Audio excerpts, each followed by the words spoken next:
On our last show, we took on the challenge of redoing a kitchen, our kitchen, and our goal was to be as resourceful with the renovation as possible. We deconstructed very carefully so that we could reuse everything in the space. We laid an amazing floor using old wooden beams that we cut up into tiles, covered up the walls with some salvaged bricks that were reclaimed from demolished buildings, and old metal roofing off of my parents' garage found its way to the ceiling.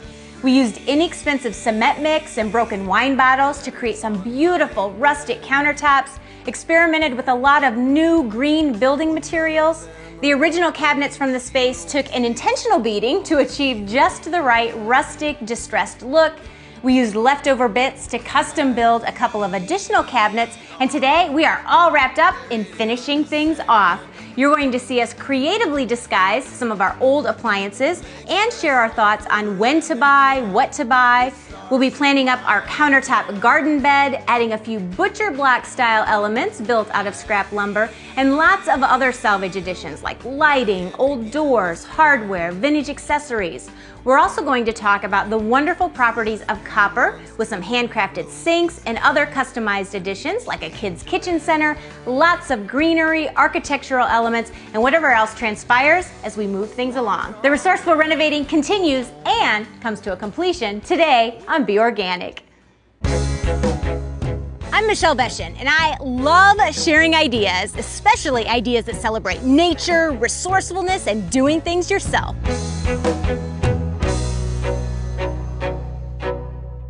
I also love to search out interesting people, everyday people that are doing up green in their own unique way so that we can throw their naturally good ideas into the mix. I'm on the same journey as all of you, trying to do things that are healthy and vibrant for us and our environment. Be Organic is a lifestyle. It's my lifestyle, one that is naturally imperfect yet practically green every step of the way.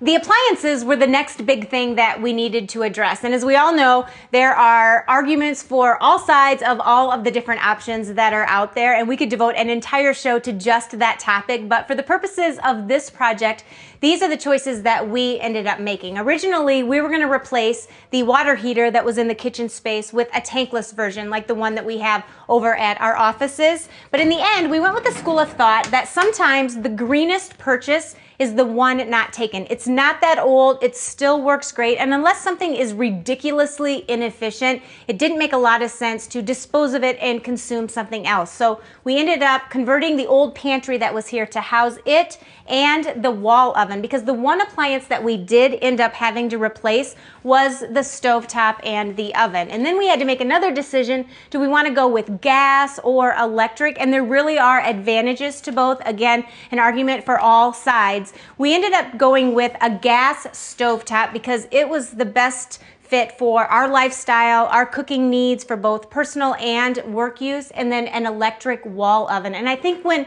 it comes to all of the appliances and things that we use that require energy, it really comes down to being mindful about how we use them, being conscientious, and not being wasteful. The other appliances we're making do with what we originally had, the dishwasher, the refrigerator, and the microwave that was in the space. And sometimes when you replace things at different intervals, things start to get a bit mismatched, but there are clever, creative ways that you can disguise the look of your appliances. For instance, this is our refrigerator back here, and we created a bit of a built-in look by creating a cabinet for around it. We put the doors on pivot-style hinges. That way, they can slide right back inside alongside the edge of the fridge. They don't stick out into the room. You have easy access to things still, but we can close it off when we want to. We also kind of did the same thing with the microwave and built a cupboard for around it with doors to close it off. The microwave is actually an appliance that we rarely ever use, and I see it eventually probably being eliminated from the space. But for now, we can conceal it, and we still have easy access to it when we do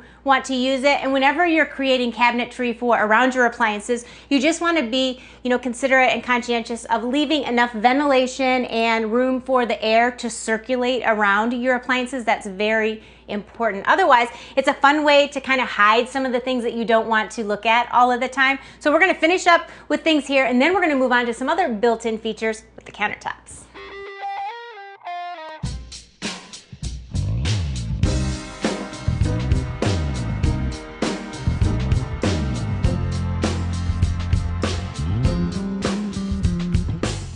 countertop that we built for the cabinet in the back of the kitchen was a butcher block style countertop, and we're going to do that same process for the cutting board that is getting inset into the concrete countertop for the island. And it really is a great way to utilize scraps of lumber that you have lying around. It's an easy process. Butcher block basically means assembled wood, a bunch of pieces of wood that are glued up together.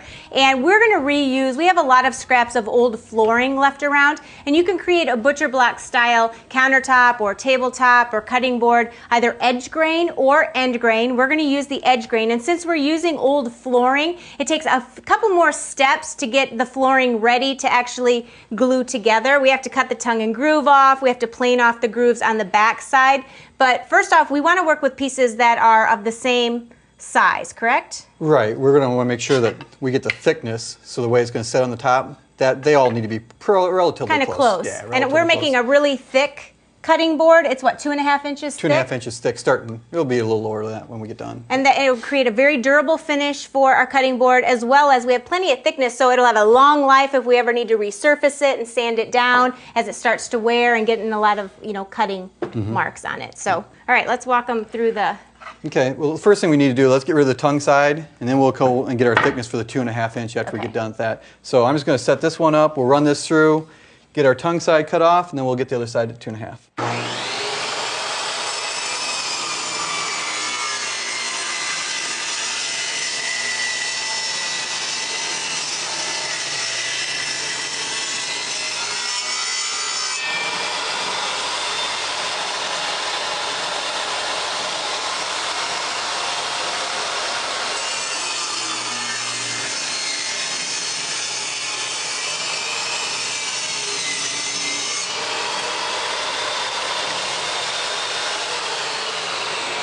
Now I just need to run this through here to remove the grooves on the back side as well as the finish on the top, right? Yep. Okay, and you could leave that on there. You would just see those holes in the end when you glued them together. Just be the edges of all you'd see.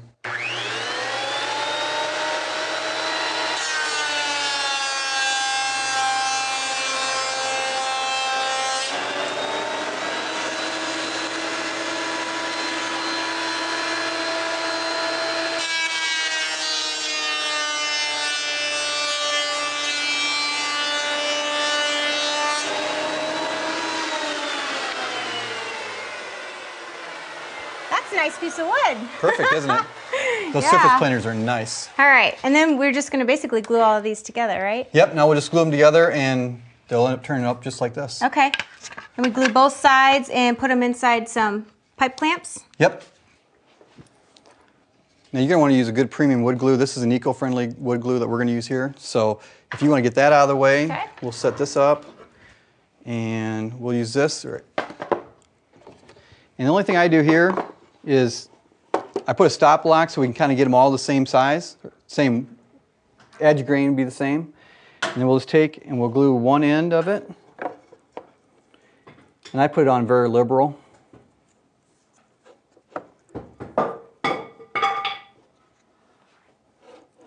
And we'll get this side, and then all I do is sandwich it with the next one.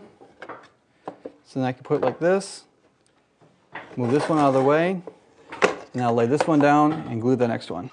And if you want to take the time, you can cut all these ends off ahead of time, but we're going to cut them all down to size anyway, so at this point it really doesn't matter. We can just make one cut instead of making multiple cuts all on the little pieces.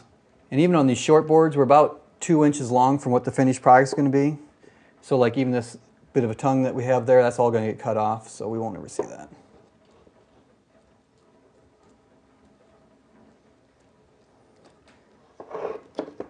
When we get done clamping it up, because you're going to put some bar clamps on here and clamp it this way and have even pressure on both sides. I'd put clamps on the top and the bottom, and then clean off as much glue as you can. Just makes it easier for cleanup when you get done with the edge. Then all those little pieces turn into one beautiful big block of wood. Yeah, and if you notice, they all came in pretty even. I mean, we're going to run through the planer one more time, or we can use the belt sander to smooth it off. And I like to get rid of a little bit of this extra glue right before we send it through the planer one more time. These are on the blades and the knives. But then let's go ahead and send that right back. Basically, now we're just going to shape it up and smooth it off, right? Right, yep. We'll start getting to size. Okay. So let's bring that back over the planer. Raise this up a little bit. And it's important if you are working with a planer that you're building all of your pieces to your butcher block in the sections that'll fit through your planer, and then you'll end up piecing them all together if you're working with a really large piece, right? Right. Let's see where we're at there. A little too tall. Bring it back out.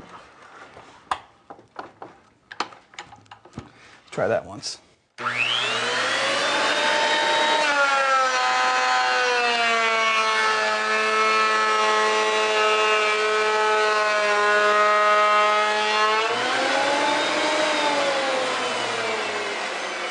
How pretty is that? Nice. Very nice. Now we'll just round out the edges, cut down the ends, and then we want to saturate it with a food grade butcher block oil, a mineral oil, and it's ready to use. Yep, we're going to want to put probably 5 to 10 coats Okay. since it's new to get it really sealed up. And then you can put beeswax on it also to really get it so water doesn't penetrate. And then you probably want to reseal it every 3 months or so? Every couple usually? months. Okay, Yep. all right, beautiful.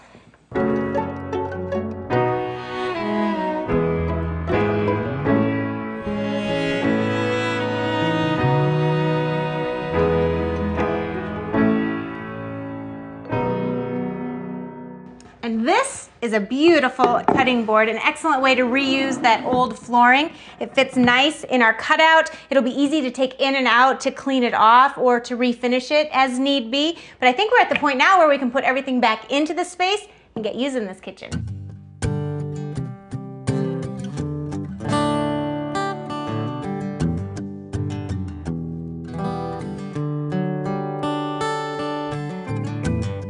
Well, the day started bad with a kick to the head. Only been an hour since I went to bed. Oh well, I guess I won't sleep again. Remember the cutout we left in the first countertop that we poured? Well, this is for our countertop garden bed, and I've been wanting to do one of these for a very long time. Our friend Matt made us this nice stainless tray that we're gonna stick in here. It's about 6 inches deep, 16 by 24, so I really have a nice area to plant up. And I'm gonna plant this up just like I would any other container. I'm gonna allow for some drainage at the bottom, so I'm gonna use some pea gravel. I'm gonna put about an inch layer inside there, and then top that off with a really rich organic soil mixed with some compost. After that, I'm going to put all of our favorite herbs and lettuces in there, the things that we really use in the kitchen on a daily basis. So I need to get things potted up here.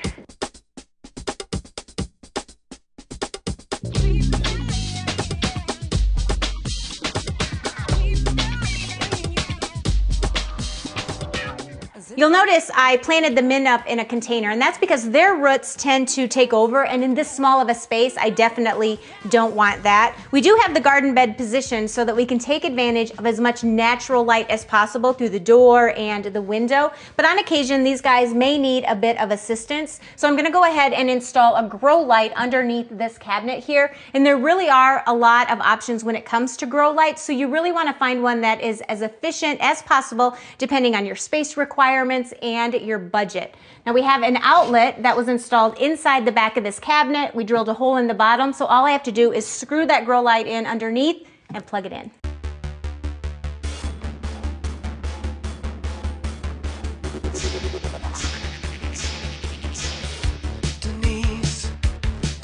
Let's go. I'll just keep it watered up, and I have instant access to all of the fresh herbs and things that I like to use in the kitchen on a daily basis.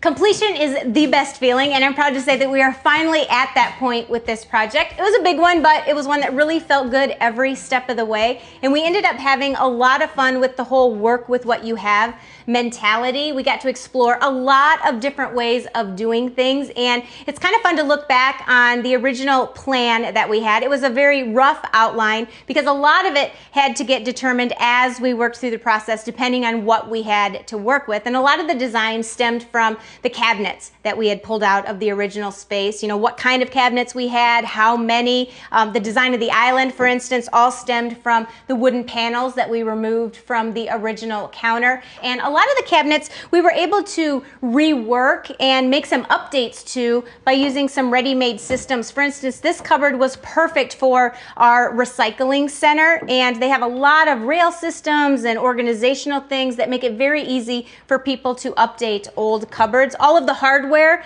that is on the cabinets, we rummaged around, worked with things that I had sitting around in bins. We went out and purchased a few that we needed for the drawers from a salvage store just to get us to the number that we needed. We also ended up going with copper sinks. Copper was naturally great material to complement the old wood and the concrete and the glass. It really went well with the whole salvaged look. And some of the interesting things about copper are that copper has a living finish. It has a natural antimicrobial property, so it self-sanitizes and it destroys any sort of bacteria or viruses, and we kind of all know what a breeding ground the bottom of our kitchen sinks are, so the copper sink was the perfect choice, not only aesthetically, but also it helps contribute to a really clean environment. The lighting in the space, we ended up reusing all of the recessed lighting that was here originally. We just reconfigured and moved things around a bit. We made two additions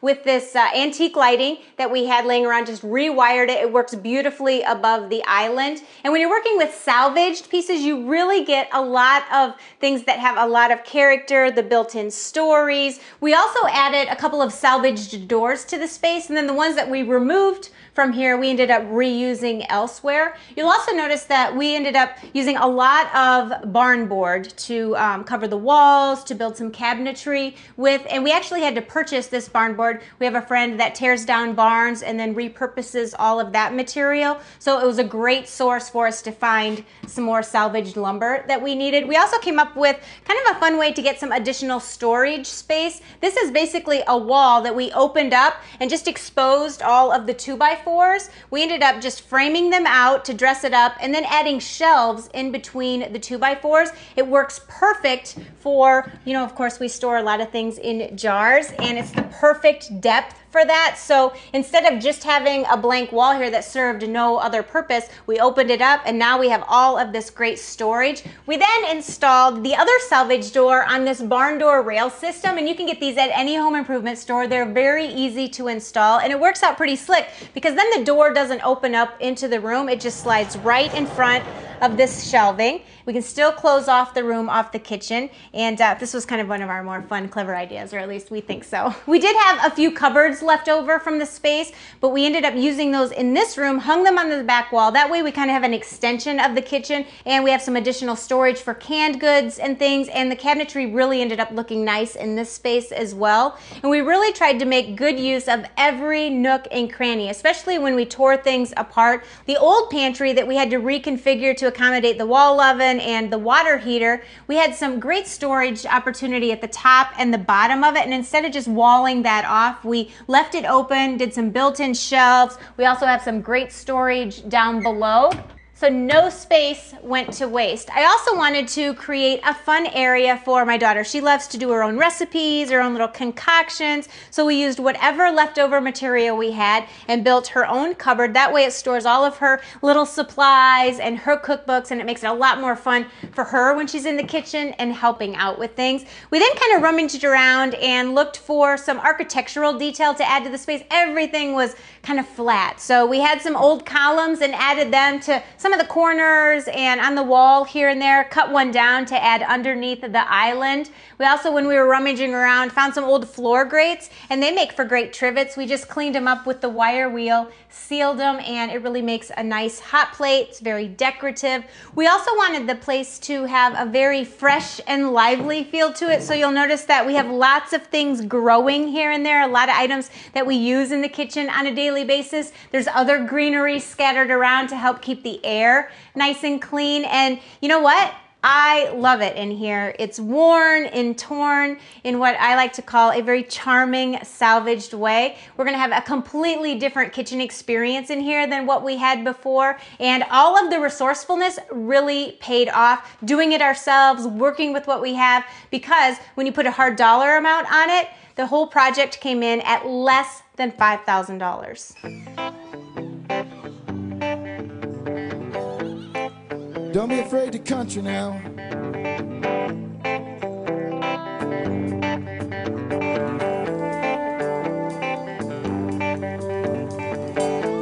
Carve your name next to mine in a wood stump with a jackknife. Cross your T and dot your I. Carve your name next to mine. Made my mark and left my name. Maybe you could do the same. Grooves on a window pane. Made my mark and left my name. Won't you stand next to me and tell me who you want me to be? Only your eyes can see. Won't you stand next to me? You know, in one day we took everything out. And that's where it went really, really fast. And we thought, you know, we were gonna be done in a month, which wasn't necessarily the case. But I think when we started taking it apart and we had the mindset of we need to reuse whatever we can when we were taking things out, it was kind of, I was surprised as to how much we actually had to work with. And it may have been a sin, but I'll press the ache to skin. Now everyone can see you're a part of me, almost like a guarantee that everyone can see. The years roll by, and soon I'll surely die. And there really wasn't a plan. We just went, as soon as we had the space open, you said... You just kind of start putting it all back together. And that's the fun, I mean, that takes a little bit out of the, sometimes when you have too much of a plan ahead of time, it makes it, then you get frustrated because you're not going according to the plan, always, per se. But when you're kind of doing the plan as you go along, it's not as frustrating because you're figuring it out as you go and you're making it work.